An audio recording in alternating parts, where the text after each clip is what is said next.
അപ്രതീക്ഷിതമായി ഉണ്ടായ ദുരന്തത്തിന്റെ നടുക്കത്തിലാണ് ഉത്തർപ്രദേശിലെ ഹാത്രസ്. തിക്കിലും തിരക്കിലും പെട്ട് മരിച്ചവരുടെ എണ്ണം 121ആയി. 28 പേർ ചികിത്സയിലാണ്. സത്സംഗ് സംഘടിപ്പിച്ച ബോലെ ഭാബയെ കണ്ടെത്താൻ അന്വേഷണം നടക്കുകയാണ്. മെയിൻപുരിയിലെ ആശ്രമത്തിൽ പരിശോധന നടത്തിയെങ്കിലും ഇയാളെ കണ്ടെത്തിയിട്ടില്ല. UP മുഖ്യമന്ത്രി യോഗി ആദിത്യനാഥ് ഇന്ന് സംഭവസ്ഥലം സന്ദർശിക്കും. അപകടത്തിന് മുൻപുള്ള തിരക്കിന്റെ ദൃശ്യങ്ങൾ മാതൃഭൂമി ന്യൂസിന് ലഭിച്ചു. അതാണ് പ്രേക്ഷകർ ഇപ്പോൾ സ്ക്രീനിൽ കണ്ടുകൊണ്ടിരിക്കുന്നത്.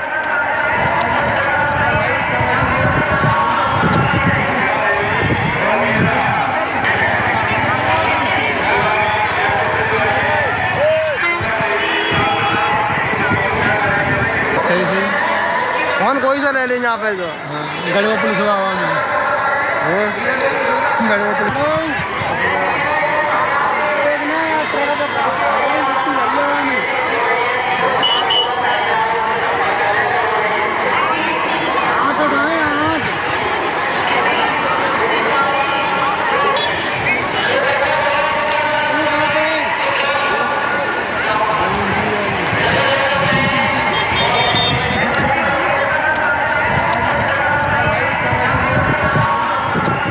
ഹാത്രസ് ജില്ലാ ആശുപത്രിക്ക് മുന്നിൽ നിന്ന് അർജുൻ പീതാംബരൻ നമുക്കൊപ്പം വിവരങ്ങളുമായി ചേരുന്നുണ്ട്.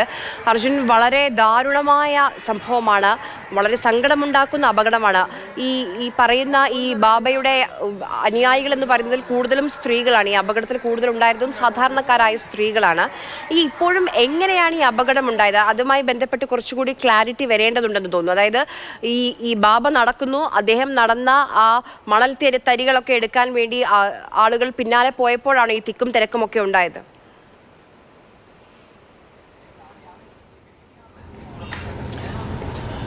ആര്യ, ആ കാര്യത്തിൽ കുറച്ചുകൂടി വ്യക്തത വരുത്താൻ എനിക്ക് കഴിയുമെന്ന് തോന്നുന്നു. കാരണം ഞാൻ ഇപ്പോൾ നിൽക്കുന്നത് ആ അപകടം നടന്ന ആ സ്ഥലത്താണ്. ആ ബാബയുടെ സത്സംഗം നടന്ന അതേ പ്രദേശത്ത്, അതേ വഴിയിൽ ആ ബാബ നടന്നുപോയ അതേ പ്രദേശത്ത് തന്നെയാണ് ഞാൻ നിൽക്കുന്നത്. എങ്ങനെയാണ് അപകടം ഉണ്ടായതെന്ന് ഞാൻ കുറച്ചുകൂടി വ്യക്തമാക്കി തരാം. ഈ സത്സംഗം കഴിയുന്നത് 3:30 ഇന്നലെ ഉച്ചതിരിഞ്ഞ്.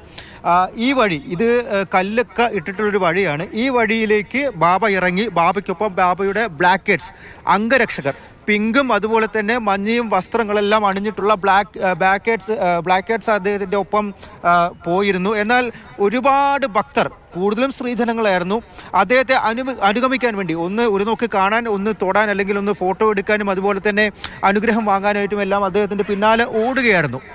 ഈ അംഗരക്ഷകർ അദ്ദേഹത്തെ എത്രയും പെട്ടെന്ന് തന്നെ വാഹനത്തിലേക്ക് കയറ്റി. ഒപ്പം തന്നെ കൂടെ ഈ അംഗരക്ഷകരും ഉണ്ടായിരുന്നു. പക്ഷേ അതൊന്നും ഈ ഭക്തരെ തടഞ്ഞിരുന്നില്ല. ആ ദൃശ്യങ്ങൾ കാണുമ്പോൾ തന്നെ നമുക്ക് മനസ്സിലാവും എത്രത്തോളം ഭയാനകമായിരുന്നു അവസ്ഥ എന്നുള്ളത്. 1 ലക്ഷത്തിലധികം ആളുകൾ ഉണ്ടായിരുന്നു.